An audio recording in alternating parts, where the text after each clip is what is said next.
पहली बात तो ये है कि जो इन्फ्लेशन नीचे आई है उसके बेसिस पे आपने देखा है कि पॉलिसी रेट नीचे आया है, 450 बेसिस पॉइंट्स नीचे आया है। और जहां तक इंडस्ट्री का ताल्लुक है, industry has to focus on KIBOR, it's not policy rate. Exports पे बढ़ावा आ रहा है। Even in August we were up 4% year on year. वफाकी हुकूमत का नॉन फाइलर्स के खिलाफ बड़े इकदाम का फैसला। वज़ीर खजाना मोहम्मद औरंगजेब का कहना है कि नॉन फाइलर्स गाड़ियां और जायदाद नहीं खरीद सकेंगे। रवा साल फाइलर की तादाद 16 लाख से बढ़कर 32 लाख हो गई। देखेंगे इन्होंने क्या जाहिर किया और असल असासे क्या है। वफाकी हुकूमत का 60% खाली पोस्टें खत्म करने का फैसला। 1.5 लाख खाली आसामियां खत्म की जाएंगी। सिविल सर्विस एक्ट में तरमीम लाई जाएगी। 6 वजारतें खत्म करने के फैसले पर अमल दरामद किया जाएगा। 2 विफाकी वजारतें जम होंगी। वजारतों की राइट साइजिंग पर अमल दरामद का इंदिया भी दे दिया। मोहम्मद औरंगजेब ने कहा कि IMF का मौजूदा प्रोग्राम आखिरी होगा। ग्रुप 20 में जाने के लिए मईशत को दस्तावेजी बनाना होगा। महंगाई में कमी हुई और ये कोई हवाई बात नहीं। हुकूमती पॉलिसीज के नतीजे में महंगाई सिंगल डिजिट पर आ गई।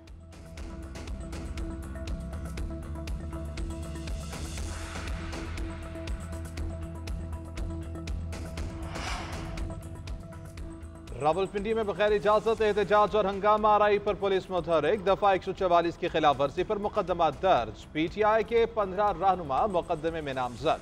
आज़ाद कश्मीर असम्बली के अपोजिशन लीडर ख्वाजा फारूक, आली हमजा, सिमाबिया ताहिर समेत दीगर नामजद। मुकदमे में दहशत गर्दी, इक़दाम कत्ल, तोड़ फोड़ और कार्य सरकार में मुदाखलत की दफात शामिल। FIR के मतन के मुताबिक मुल्ज़िमान ने पुलिस एहलकारों और सरकारी गाड़ियों को नुकसान पहुंचाया। कारकुनान ने अमन व अमान की सूरत हाल खराब की और रियासत मुखालिफ नारेबाजी की।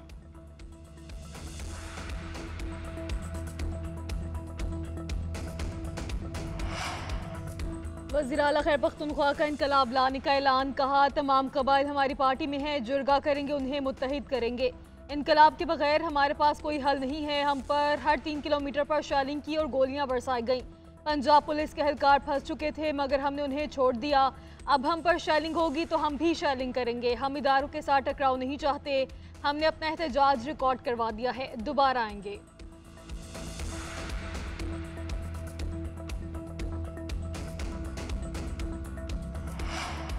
2008 में हमें पाकिस्तान बारूद के ढेर पर मिला, हमने अमन कायम किया। आज फिर KP में बेअमनी बढ़ रही है। 6 अरब रुपए सूबाई हुकूमत को मिले मगर पुलिस के पास वसाइल नहीं। गवर्नर KP फैसल करीम कुंडी कहते हैं अली अमीन गंडापुर को जल्द से जुलूसों से फुर्सत ही नहीं। उन्हें तो बस ये पता है कि कौन से चौक पर डांस करना है। वजीर आला को कभी कत्ल तो कभी शहद के केस में बुलाया जाता है। उन्हें अमन से कोई सरोकार नहीं। इत्तेहादी हुकूमत में मसाइल होते हैं। मुल्क में आईनी अदालत का क़याम पीपल्स पार्टी का विजन है। ये मुकदमा आवाम के सामने रख रहे हैं। तरमीम जरूर पास कराएंगे।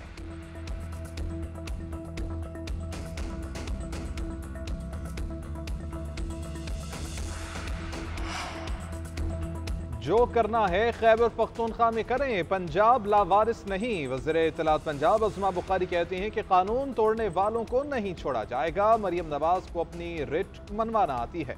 असलहा बरदार लोग 7 घंटे तक नवाज शरीफ की मोटरवे पर सफर करते रहे। ये जब जब बाहर निकलते हैं मुल्क के हालात खराब करते हैं। फितना पार्टी आम आदमी की तकलीफों में इजाफा क्यों चाहती है? कभी खत लिखो, कभी मुजाहरे करो, कभी इसराइल को साथ मिलाकर करारदादें ले आओ। नालायको, मरियम नवाज से ही सीख लो। खैबर पख्तूनख्वा हुकूमत का PTI कारकुनों पर शेलिंग के खिलाफ कानूनी कार्रवाई का फैसला। बैरिस्टर सैफ का कहना है कि कल PTI कारकुनों पर बराह रास्त शेलिंग और फायरिंग की गई। इस इकदाम के खिलाफ अदालत में जाएंगे। एडवोकेट जनरल खैबर पख्तूनख्वा से कानूनी कार्रवाई से मुतालिक कहा जाएगा। बदतरीन आमरीत में भी ऐसी फस्तायत नहीं होती। मरियम नवाज तैयारी पकड़ें। अगले हफ्ते अली अमीन गंडापुर फिर पंजाब आकर एहतजाज रिकॉर्ड करवाएंगे।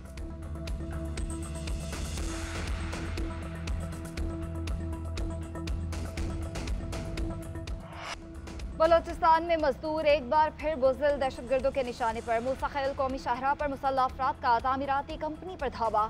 मजदूरों पर फायरिंग की। पुलिस के मुताबिक मुसल्लह अफराद ने तामीराती कामों में इस्तेमाल होने वाले 8 बुलडोजर नजर आतिश कर दिए। 20 से ज्यादा मजदूरों को भी अगवा कर लिया गया। उधर बंजकोर में दहशतगर्दों के घर में घुसकर फायरिंग, 7 मजदूर कत्ल कर दिए। पुलिस ने जाए वकुआ से शवाहिद इकट्ठे करके तहकीकात का आगाज कर दिया। सदर और वजीर आजम समेत कौमी क़यादत की मजम्मत। वजीर आला बलोचिस्तान की हिदायत पर हेलीकॉप्टर फराहम। मैयतें मुल्तान के लिए रवाना कर दी गई।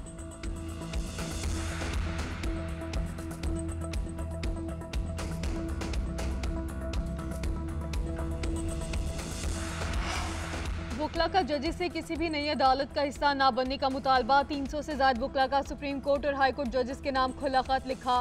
नई अदालत की हैसियत पीसीओ कोर्ट जैसी होगी। इस अदालत के जज बनने वाले भी पीसीओ जजेस से मुख्तलिफ नहीं होंगे।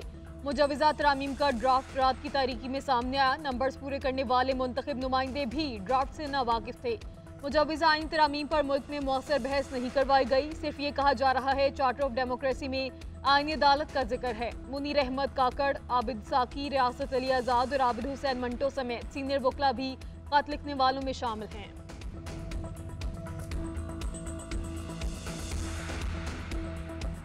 हिज़्बुल्लाह के सरबराह हसन नसरुल्लाह की शहादत। अहम तफसीलात सामने आ गई। 920 किलो वजनी बंकर्स चिकन के साथ 80 दीगर नौयत के मिसाइल्स बरसाए गए।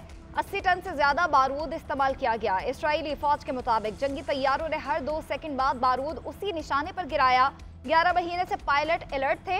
इसराइली फौज, फजाइया और तामीराती माहिरीन को मनसूबाबंदी में शामिल किया गया। हमले के वक्त इलाके का मवासलाती निज़ाम मफलूज किया गया था। 11 अफराद शहीद और 108 जख्मी हुए। हिज़्बुल्लाह का जंग जारी रखने का ऐलान। कहा सेहोनी फौज के खिलाफ मुज़ाहमत मज़ीद शिद्दत इख्तियार करेगी। उधर यमनी हौसियों की नेतन्याहू को वापस इसराइल पहुंचने पर मिसाइल हमले की सलामी। गोरियन हवाई अड्डे पर बैलिस्टिक मिसाइल बरसाए। तल अबीब समेत पूरे इसराइल में सायरन गूंजते ही खौफ और हिरास पैदा हो गया। लोग शेल्टर्स की जानिब भागते रहे।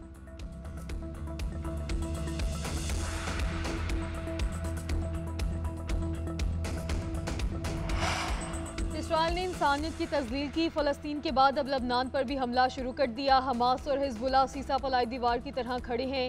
अमीर जमात इस्लामी हाफिज़ नईमुर रहमान का हसन नसरुल्लाह और तमाम शहदा को खराज अकीदत। कहा दहशतगर्दी के बावजूद इसराइल मज़ाहमत ख़त्म नहीं कर सकता। पूरी उम्मत मुस्लिमा से अपील करते हैं कि वो खड़े हों। आज हसन नसरुल्लाह शहीद की गायबाना नमाज़ी जनाजा अदा करेंगे।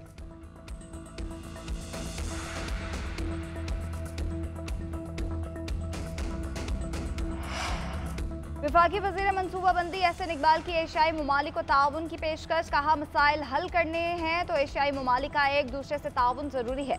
खत्ते की तरक्की के लिए साथ मिलकर चलना होगा। माहौलियाती मसाइल से निपटने के लिए ग्रीन एनर्जी को फ़रोग़ देने पर जोर। बोले हुकूमत मुतबादिल तवानाई के ज़राए पर काम कर रही है। मुल्क की ज़रूरियात पूरी करने के लिए ताजिकिस्तान के साथ तासा मंसूबे पर काम कर रही हैं। माजी में तवील लोड शेडिंग का सामना था। हुकूमत ने CPEC के तहत तवानाई के मंसूबों को फ़रोग़ दिया। मजीद मंसूबे भी पाइपलाइन में शामिल हैं।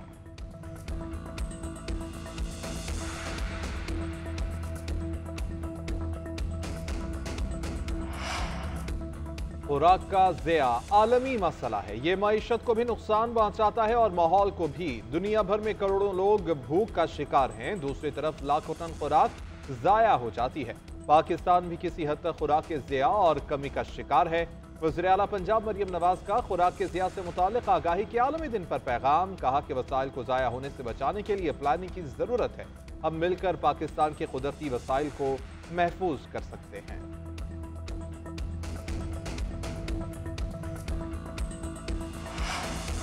वफाकी वज़ीर दाखिला से चीनी काउंसिल जनरल की मुलाकात। बाहमी दिलचस्पी के अमूर और 2 तरफ़ा ताल्लुकात के फ़रोग़ पे तबादले ख्याल। मोहसिन नकवी ने चीन के यौम तासीस पर मुबारकबाद दी। कहा सदर शी जिनपिंग की क़यादत में चीन ने तरक्की की नई मनाजिल तय की हैं।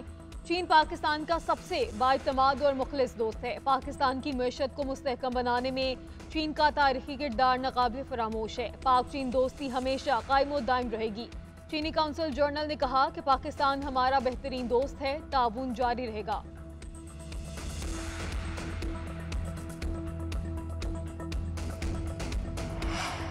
इनफॉर्म खिलाड़ियों को ना खिलाने पर मोहम्मद यूसुफ नाला। PCB सिलेक्शन कमेटी से इस्तीफा दे दिया। मोहम्मद यूसुफ इंग्लैंड के खिलाफ ऐलान करदा स्क्वाड से मुतमईन नहीं थे। कामरान गुलाम को 15 रुकनी स्क्वाड में शामिल करना चाहते थे। शाहीन आफरीदी को आराम कराने के हक में थे। इस्तीफे का ऐलान एक्स पोस्ट में लिखा फ़ख्र है, मैंने टीम की कामयाबी में भरपूर हिस्सा डाला। कौमी टीम की खिदमत फ़ख्र की बात है। इस्तीफा ज़ाती वजूहात पर दिया है। खिलाड़ियों के जज्बे और टैलेंट पर पूरा यकीन है। टीम के लिए नए ख्वाहिशात का इजहार करता हूँ। PCB ने 4 रोज़ कबल इंग्लैंड के खिलाफ स्क्वाड का ऐलान किया था। मोहम्मद यूसुफ भी सिलेक्शन कमेटी का हिस्सा थे।